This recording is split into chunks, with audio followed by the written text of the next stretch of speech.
What is going on, everybody? Today we are talking all about saunas, traditional versus infrared, personal experiences, what the research says. Hopefully, by the end of this, you can have an idea of, what's good about saunas, bad, and then how you can start getting into one. First off, what I would like to hear, Matt, from you is like, what are your personal experiences with saunas? I know you're talking about getting one at the house, but how often do you go in them currently? And what has been your experience? Yeah, currently I haven't been in one in a while. So it's been a couple years and I used to be very consistent with it.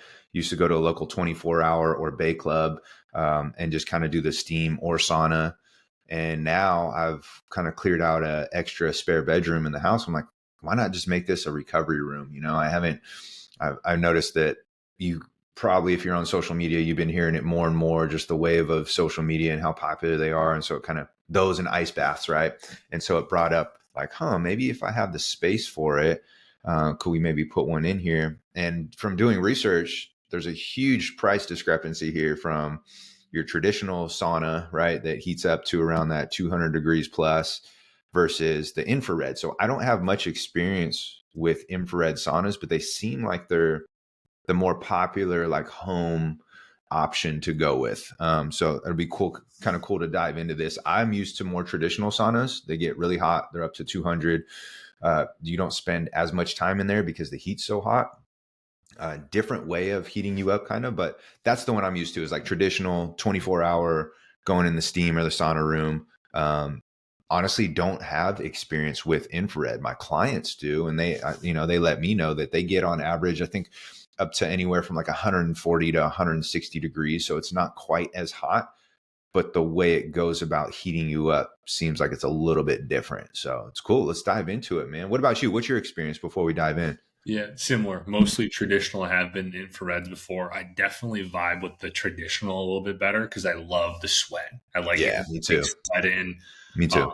I found like that I feel a lot better when I'm in the sauna on a regular basis. And for years and years and years, I was going to the gym. Now I've been working out at home for a little while, so I haven't actually been in a sauna for uh, probably 6 months or more since I got rid of my gym membership. But I've Hmm. been thinking more and more about getting back into the actual regular gym and getting back into that routine of 4 or 5 times a week, getting into the sauna after my workouts. Cause I've always done like somewhere around 20, 30 minutes in the sauna. I feel good. I'm able to stretch. Really just sometimes I'll just close my eyes and breathe in there. Yeah. And just after I leave, it just, you get the toxins out a little bit. It seems like it just feels a lot better. And also when I'm sick, I'll go in the sauna, and just it feels like it gets past it quicker, right? But one of Hmm. the big things that I always do, because I know a lot of people, don't really think about this, is that I always make sure that after I get out of the sauna, I pound water, I pound a Hydrate. Yeah. is it's you lose so much of that, and that can be the thing where if somebody's like, if you're not doing that, you're going to probably have the opposite thoughts on a sauna. You're just going to feel like crap, right? Dizzy, lightheaded. Yeah. Exactly. Sucks. I've So been there. And it's almost like if it's not sending off those signals of like, oh man, I better hydrate right now. And you just, like you said, that can be a bad experience for somebody. And just like, whoa, they didn't know what to expect. It kind of blindsided them. But yeah, I'm mixing some electrolytes with some water, pounding it immediately right after. And, you'll feel normal again. And then you'll feel phenomenal, right? Then you feel like the actual benefits from the sauna. And then you're like, I could go about my day. You feel accomplished. You kind of feel ready to attack anything. Your body just feels super mobile. That's when I do a lot of my stretching too. Like if you've ever done a squat test and like squat and see how mobile your ankles, knees, and hips are before, and then you come out of the sauna, dude, you're like Gumby. You're like, oh, I can, I can hit these yeah, depths no problem. Like everything feels good and lubricated. It's awesome. recovery, dude. It's like a Yeah. huge recovery thing. You feel so much better. You're not going to get as sore after workouts, especially early on. And that kind of goes into a few of the things. So I went through a James Dinnick video, happened to pop up in front of me. He's on Instagram, and he's always preaching like health fitness stuff, a lot of supplements, different things like that. But he had one on the 10 benefits of a sauna.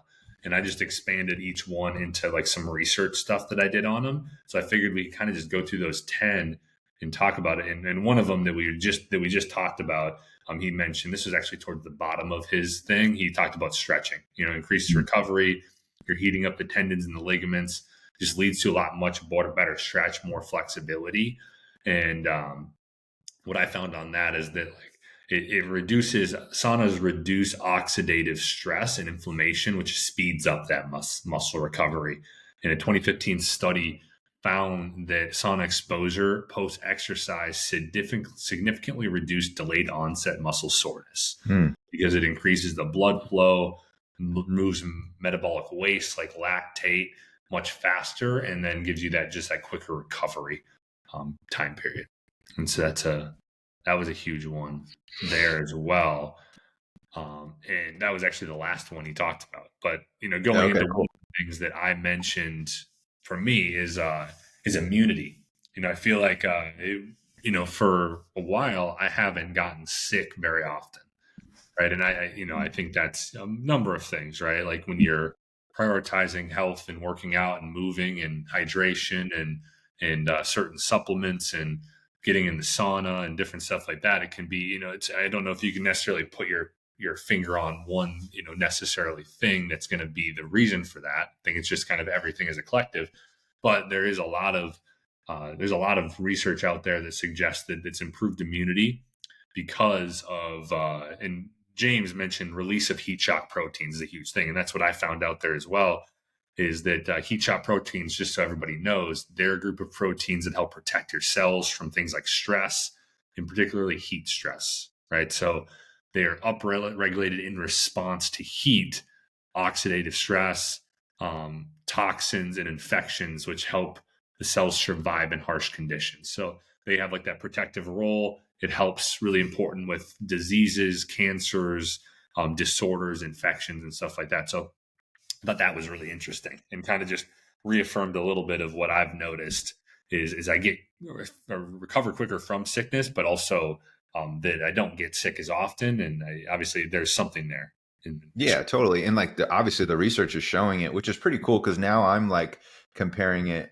I haven't necessarily like been super scientific and know all the data behind it, but I do know from practical experience, like, dude, I just feel better when I do it and I do it consistently. So to like hear those things align, you're like, oh, okay, there is actual evidence behind this. It's not just some placebo or psychological effect in my head that I'm like, oh, I'm more mobile. My joints feel better. I feel more recovered. To your point, I get sick less often. Like, and then they're even showing like the cancer research stuff too. Like that Yeah. stuff's awesome, man. So it's like, I recommend it to everybody I talk to, assuming that they're pursuing health and better health and things like that. Like, I recommend it to people. Now, again, I will probably dive into like infrared versus traditional a little bit, but like, yeah, man, it's cool that you can actually have something at your home now. Like my multiple clients have different variations and versions at their house, which is sweet. It's like they're taking that's like the next level, right? Like I think a lot of people will go like,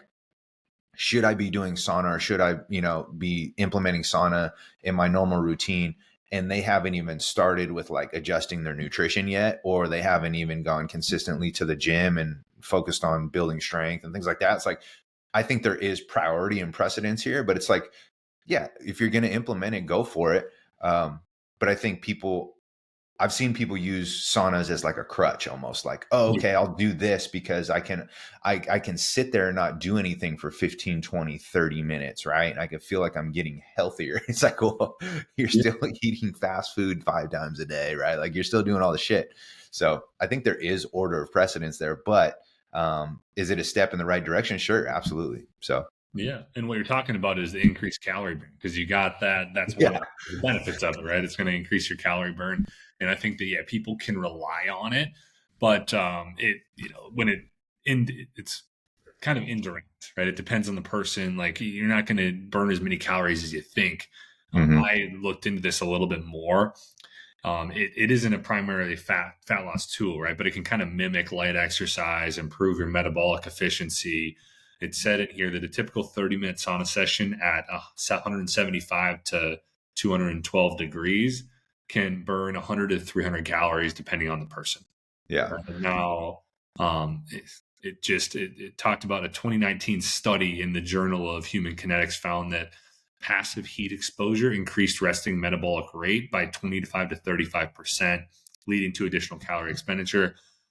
It increases your heart rate, right? It naturally is going to Yeah. get your heart rate going pretty high because of that heat. Like your body is going to adapt to that over time a little bit. So it's going to be like cardio, right? Like where the more you sit in a sauna, the body's going to adapt a little bit more. You're going to burn less calories, and you're going to want to rely more on the other benefits of the sauna as well, and not really focus as much. I never really focus on the calorie I burn. don't either. Yeah, I think that's a trap. I think, Yeah. exactly what you said. Just almost think of it as like extra credit. That's an extra credit benefit. Don't let it be an end all be all and be like, this is my fat loss strategy. Like don't put all your eggs in that basket. Just use it as an additional benefit. Yeah, no, I think that's huge. And one though that is a huge thing that you can rely on is improved cognition. So this is Mm, kind of building off that first one of improved immunity. The release of those heat shock proteins removes and repairs damaged proteins, right, including those cool. in the brain. That's from James Dinnick's uh, his video, right? And so I went into it a little bit deeper, right? And so there was a huge study in Finland, this is actually why it's a huge reason why traditional saunas are viewed as better than infrared saunas is because of the amount of studies and the length of studies that have been done on traditional versus infrared. I think that infrared is just so much newer, right? There just isn't as much research out there. Yeah. Not to say that they aren't as good, but the research just hasn't come along yet as much. So we can go into that in a little bit. But this study in Finland in 2017 followed over 2,300 men for 20 plus years. It found that those who use a sauna 4 to 7 times per week had a 66% lower risk of dementia and a 65% lower risk of Alzheimer's disease, though, compared to those who used it just once a week. Oh Crazy. man, that's great that you said that. I was literally just talking to a client about that. He is in his mid 60s and he's talking about like, man, he's been super consistent with his strength training. And we got to talking about saunas and I knew there was some data on it. I just didn't know to like what degree, so I'm actually going to share that with him, that what you just said, Yeah. because that is a big concern of his. I know it runs in his family and it's something that he's thinking about as he's getting up there in age, so like, I'm absolutely going to share that with him. That's super cool. Yeah. No, that's a huge one. And that's like that. I mean, that alone is a crazy, crazy thing. And that's not just a small study either, right? They followed a lot of people for a long time, which is, that those are the kind of studies that we look for to really build cases around, really, when it comes to that. It obviously increases heart rate and blood flow similar to exercise. So it increases, like, it gives you better circulation, leads to enhanced delivery of oxygen, nutrients to the brain, which through that can help improve your cognitive function, reduce stroke risk. And another thing that I came upon was that regular heat exposure enhances BDNF, brain-derived neurotropic factor, right, supporting your memory, learning, and neuroplasticity. So it's Nice. that's a good, a lot of good stuff there. And that's like, it is kind of funny, like reading that, because I do feel clear. My mind feels more clear when I get into a sauna on a regular basis, and I think some of that too is because of like getting toxins out, right? That's Mm. probably plays a factor, I would imagine, in that. Now I'm just connecting dots. Now that could be wrong, but I feel like there's something there where it's okay. So like clearly, these, like, the research is telling us that it improves your cognitive function, memory, learning, stuff like that. But it seems to clear my mind a little bit, and maybe that has to do with the fact that it is a great way to sweat out toxins, right? Heavy metals, flame retardants, pesticides, phthalates, PCBs, stuff like that. It can help eliminate those things. It's not the primary detoxification mechanism like the liver and kidneys, but it is like it just, research has shown that there's like a 2012 research that analyzed sweat, urine, and blood samples and found that sweating significantly reduced heavy metal levels, sometimes more than urine excretion. Um, Cadmium, lead, aluminum were found in higher concentrates in sweat than in blood, and that individuals with higher toxin exposure, like maybe like industrial workers, people that work in like plants and stuff, had more Mm. toxins eliminated through sweat. So Yeah, that's that's pretty cool too. Because I'm reading right here. It says uh, this is on a Finland study as well, and it's talking about better respiratory health, right? yeah, So especially with people who have like those chronic respiratory problems or existing problems, maybe, and just have been kind of just harsh working conditions for an extended period of time, and it was chronically built over. It's like it actually shows to improve respiratory health, and then stress could potentially as well. It's saying here from manipulating cortisol levels, right? Like lowering your cortisol levels to help improve with stress. So it's cool to see this stuff because like to put tangible data to it through studies and then just relate it to experiences that I personally feel. And I'm like, oh yeah, like I can feel those things. And so it kind of enhances it. It makes it even, it just solidifies it even more so, which is really cool. And so which will make me recommend it to people even more, right? Like, because when Mhm. people ask me the benefits of it, usually I'm just like, oh, what'll help you recover? Like, you list a couple, but like, we've probably gone over a good 15 or 20 at least, you know? Yeah, a And it's ton of just them. like, it's pretty And there's a cool. lot more. I mean, we don't need to go through every single one, right? But like to Yeah, kind there's of a list ton of off, them. Yeah. like just to kind of list off a few more for you. I mean, overwhelmingly, like if you have the time and the ability to get to a sauna, it makes sense. And honestly, just doing this research has made me want to get back into the sauna. Yeah. It improves your cardiovascular health, so it increases your blood flow, circulation, lowers blood pressure, increases HRV, improves your athletic performance. It is improves your longevity. You know, less mortality, especially 4 to 5 times per week, is what mentioned here, and then improve mood and relaxation, which is what we were, a little bit clear head, different stuff like that. So those are kind of the main like 10 things that James had mentioned, and then I looked into some research on and really just like proved. But now I wanted to go in just as we end this, just to how long should you stay in the sauna? So I looked into the research along this, like where to go, and it said overwhelmingly 4 to 7 times per week at 15 to 30 minutes per session. 176 degree to 212 degrees optimal. It said. Okay. If you're new to the sauna, start with less. You can start with less heat. You can start with less time, maybe 10 to 15 minutes. Build up from there. Start small, like anything. We say meet yourself where you're at, start there, and to kind of finish it out a little bit, like I mentioned. So the overwhelming research supports traditional saunas, like or what they're called like traditional Finnish saunas, right? 80 to 100 degrees Celsius, which is 176 to 212 degrees Fahrenheit. Hmm. Over it. And it's mostly just amount of studies, and in particular that Finnish study that was just huge in the space of that.